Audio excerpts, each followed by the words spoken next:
part 75 of Don't Say Schwarzenegger.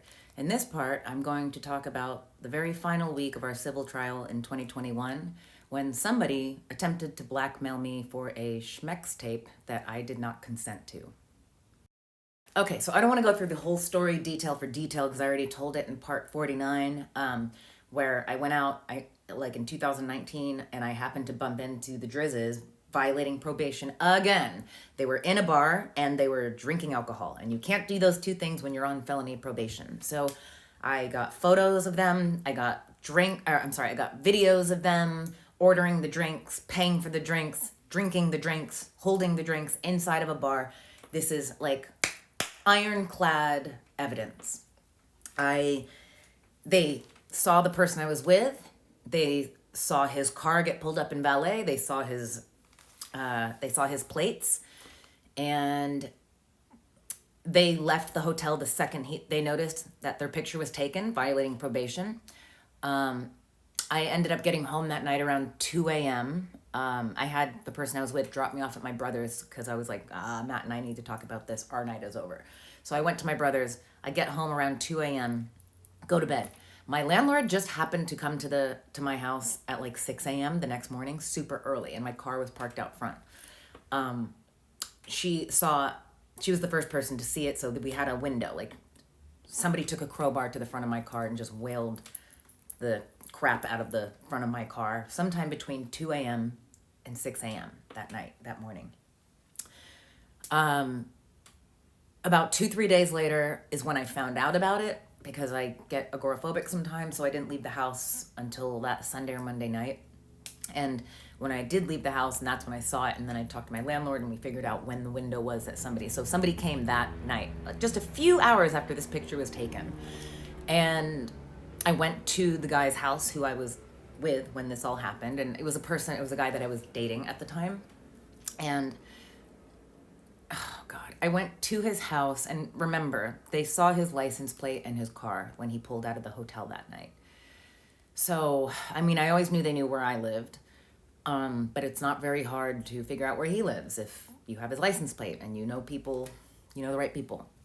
So I was at his house, and it was probably like 9 or 10 p.m. and he had a house it was like a big house with a big wraparound porch, and then a huge front yard and a huge backyard, and then around the yard was a huge, like, tall wall, like a very nice place with a lot of privacy. Like, you could run around naked in the yard and nobody from the street could see you. It was very, like, private like that. He and I started being intimate. It's nighttime. We're inside the house. We're adults. And all of a sudden, probably I don't even remember, 10 minutes, 15 minutes in, all of a sudden we both stop and we realize we hear a really weird noise, and we both look out the window, which is maybe 6 feet away from us. And we both see it at the same time. And it's a drone had gone up over the wall, cleared the whole front yard, and then gone under the wraparound porch, like the roof thingy, whatever, and was floating 4 or 5 feet, maybe less, outside the window, filming us being intimate. So we jump up, throw my clothes on, and didn't even attempt to run outside because the second we jumped up, the thing took off, gone. So, and it was off of Hollywood Boulevard. We were kind of in the hills-ish, off of you're not going to catch someone. So I knew exactly who did it. And it was literally the first time I had left my house since somebody took a crowbar to the car 3 days earlier. So I was either being watched and followed, or he was being watched and followed. And I fell into their trap. I went straight to his house, and we were intimate inside the house. And yeah, so it was filmed. And we talked about it later, and we were like, yeah, that little red light on the drone, we didn't see it until we looked at it, but the noise, because we had music on and whatever, and we were pretty sure that it was filming us for 5 minutes. So we both knew who it was. And for the next year and a half, up until the civil trial, it sat in the back of my mind of waiting for that video to be released onto the internet.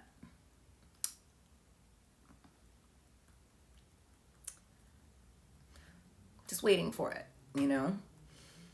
But then the part of me was like, even if it gets released, you know, any idiot can see that it's not a homemade schmex tape because it's like being shot through a closed window and it's nighttime and it's clear we don't know it's there until the very last second and we like yell like, oh my God, and jump up and cover.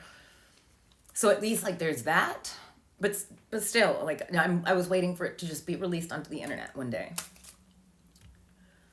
On July 22nd of 2021, in the third week, the final week of our civil trial, around 8:45 at night, and I'm going in chronological order, so my last part, whatever that was, it was the end of my testimony. It was the end of my testimony, actually. I got home and I got an email. And I'm sure it's like a burner account, but I do have the email address, obviously. And it was somebody, and they said my full name. They had my email address, and they had my full name written correctly. And they pretty much blackmailed me. They tried to blackmail me, and told me that they had, and yes, my phone had been hacked multiple times. My email had been hacked and stuff throughout these years. But they said pretty much like we hacked your contacts, and you have 48 hours from the moment you open this email to make the right decision. We are interested in the financials and like financial stuff, and if you don't, we are actually going to send your schmex tape to everybody in your contacts. And the timing of it was just so interesting. And the fact that they called it a schmex tape, because I've never made one before. But yeah, there is one of me out there from that night. So yeah. So here it is. Obviously I took out my email address and I took out words that I don't think would be allowed on TikTok. You can screenshot it, but I'm not going to stay on the whole thing. But yeah. Yeah, so that's it.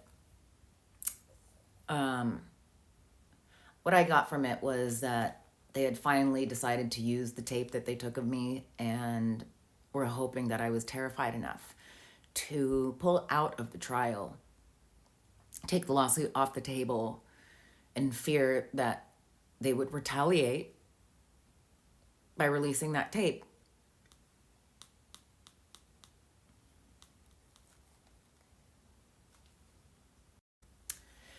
Here's the fake name they used and, you know, the burner email. I don't know if anybody's got a friend in like the CIA or something. Hit me up, because I don't know if there's a way I could find out where exactly this came from. That would be really helpful. Yeah. All right, so that's all I'm going to say about that. Everybody could feel it. The jurors, the judge, the defendants, us, we could feel it that we were going to win. We just didn't know how much we were going to win. Had no idea. But yeah,